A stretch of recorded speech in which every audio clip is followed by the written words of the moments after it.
Semansa, jumpa lagi di KBS Kepo Bareng Semansa. Persembahan dari SMA Negeri 1 Nunukan. Ketemu lagi dengan aku, Dea Syadana, dan di samping aku udah ada Kak Putri. Kak, bisa perkenalan diri dulu dong buat teman-teman di rumah. Halo semua, perkenalkan nama saya Putri Ayu Sukmadewi dari kelas 1294. Wow, Putri Ayu Sukmadewi. Panjang banget nih Kak namanya. Punya nama panggilan khusus Kak nih? Ada. Boleh panggil Kak Putri atau Kak Puyu juga boleh. Wow, Kak Puyu kenapa bisa dipanggil nih Kak? Jadi namanya Kak Puyu nih? Itu nama singkatan dari nama panjang dari Putri Ayu Sukmadewi, yang bagian Putri Ayunya itu disingkat jadi Puyu begitu. Oh gitu, jadi dari Putri Ayu jadinya Kak Puyu. Ya. Oke, jadi aku boleh nggak nih Kak panggil Kak Puyu? Boleh banget. Oke. Jadi Kak Puyu aktivitasnya akhir ini ngapain aja nih Kak setelah melewati banyaknya ujian praktek, ujian tulis, dan lain-lain? Akhir-akhir ini sibuk sama kegiatan latihan pramuka sama latihan pentakyu. Di sela-sela itu juga sibuk buat persiapan belajar karena bentar lagi ada ujian sekolah. Begitu. Wow, berarti Kak Puyu juga ikut organisasi nih ya Kak? Ya, ikut. Oke, nah kalau boleh tahu organisasi apa aja nih yang Kakak ikutin selama di SMA Negeri 1 Nunukan? Ikut organisasi di kegiatan yang aku ikuti, kayak di pentakyu aku ikut jadi bendaharanya, kemudian kalau di pramuka aku jadi ketua pramuka putri atau pradana putrinya gitu. Oh gitu, jadi buat teman-teman di rumah yang mungkin mengikuti pramuka pasti udah nggak asing dong dengan Kak Putri ini. Oke, nah Kak, tadi kan aku nanyanya soal organisasi nih Kak. Sekarang aku nanya nih soal semacam lomba atau kompetisi gitu atau olimpiade. Kak Puyu pernah ikut juga nggak nih? Pernah ikut lomba, ada banyak lomba yang aku ikuti. Yang pertama ikut lomba OSN di bidang astronomi, itu 2 kali ikut, di tahun 2021 dan tahun 2022. Alhamdulillahnya di tahun 2021 aku juara 2 di tingkat provinsi. Kemudian aku juga pernah ikut lomba fashion show, juara 1 di tingkat pelajar. Kemudian aku juga ikut lomba di organisasi pramuka, yaitu PIS 5 dan PIS 6. Kemudian baru-baru ini di akhir tahun 2022 aku ikut Porprov di cabur pentakyu. Alhamdulillahnya juara emas di kelas standing triple mix begitu. Wow, banyak banget ya yang udah Kak Puyu ikutin. Nah, dari banyak yang udah Kak Puyu ikutin, entah itu akademik maupun non-akademik, itu pastinya ada pengalaman menarik dong ya Kakak dapetin? Pasti ada. Nah, apa nih Kak pengalaman menariknya? Untuk setiap kegiatan pasti banyak pengalaman yang dialami. Untuk pengalaman menarik yang baru-baru ini yang Porprov, waktu itu kan sama teman-teman yang lain belum tahu tuh cara bermain pentakyu itu seperti apa. Akhirnya belajar dan latihan terus, akhirnya tahu begitu. Wow, menarik juga nih pengalaman dari Kak Puyu ya.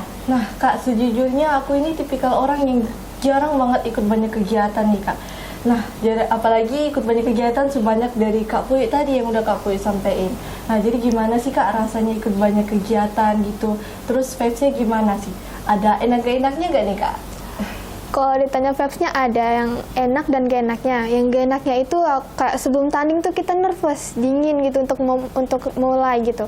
Kemudian enaknya tuh karena kita punya teman-teman yang support, akhirnya tuh kita nggak jadi gugup gitu. Wow, jadi Kak Puyu ada support system juga gak nih? Ada dong. Okay. Nah, jadi gimana sih cara Kak Puyu ngatur waktu di sekolah dengan waktu kegiatan yang Kakak ikutin nih Kak? Untuk memanajemen waktu aku belum terlalu pandai, tapi yang selama ini kan kayak kita sekolah dari jam 7 sampai jam 4 sore tuh. Nah, di situ kita fokus untuk belajar. Kemudian setelah itu pulang sekolah. Nah, waktu pulang sekolah kita tuh gunakan untuk latihan.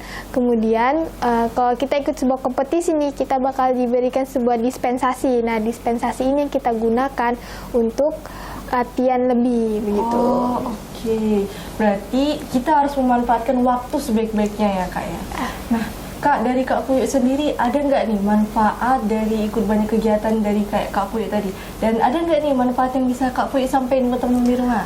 Untuk kegiatan dan lomba gitu pasti banyak manfaatnya. Yang pertama tuh kita dapat banyak pengalaman, banyak pembelajaran, kemudian kita juga dapat banyak teman. Nah, kemudian yang kedua, kita dapat sebuah sertifikat yang kita bisa gunakan untuk menempuh pendidikan selanjutnya. Kemudian kita juga dapat sebuah bonus atau semacam uang saku dan uang jajan seperti itu. Wow, berarti bermanfaat sekali nih ya Kak ya. Jadi buat teman-teman di rumah jangan ragu lagi nih buat ikut banyak kegiatan. Asalkan kegiatan yang kalian ikutin itu bermanfaat, terutama bermanfaat untuk diri kita sendiri. Nah, Kak Puyo, aku mau nanya nih Kak, apa aja sih yang perlu disiapkan oleh seorang siswa dan siswi ketika ingin memenangkan suatu lomba nih Kak? Bagaimana dengan mental? Apakah harus disiapkan juga? Ya betul, mental itu yang pertama kita siapkan. Dengan cara kita harus latihan agar ditonton banyak orang, diperlihatkan banyak orang gitu. Kemudian kita juga harus latihan untuk public speaking. Terus yang kedua kita juga harus banyak latihan dengan mendisiplinkan waktu dan tidak bolos-bolos untuk latihan gitu. Oke, bener banget. Nah, kelas yang terakhir, ada nggak nih pesan dan kesan dari Kak Puyo buat teman-teman di rumah nih Kak? Oke, untuk teman-teman di rumah, pesan saya jangan takut untuk mencoba segala hal. Ikuti saja jika kamu minat, karena bakat kamu bisa kamu asah dan latih agar sesuai dengan minat kamu, begitu. Nah, jadi diingat terus nih teman-teman pesan dari Kak Puyo tadi. Oke, nah tadi itulah beberapa pembahasan kita dan obrolan kita bersama dengan Kak Puyo, dan udah banyak nih hal-hal yang bisa kita petik dari Kak Puyo tadi, mulai dari pengalaman Kak Puyo, manfaat-manfaatnya, serta hal-hal yang perlu disiapkan dan juga dengan bagaimana kita mempersiapkan mental-mental. Oke, jadi terima kasih banyak ya Kak Puyo karena udah mau menyempatkan diri nih Ya, di sama-sama. ngobrol-ngobrol bareng di podcast KBS Mansa meskipun lagi sibuk-sibuknya. Oke, nah buat teman-teman di rumah pantau terus ya podcast di KBS Mansa karena kedepannya bakalan lebih banyak lagi nih bintang-bintang tamu spesial yang pastinya nggak kalah menarik dari sebelum-sebelumnya yang akan memotivasi dan menginspirasi teman-teman di rumah. Jadi sampai jumpa di next video.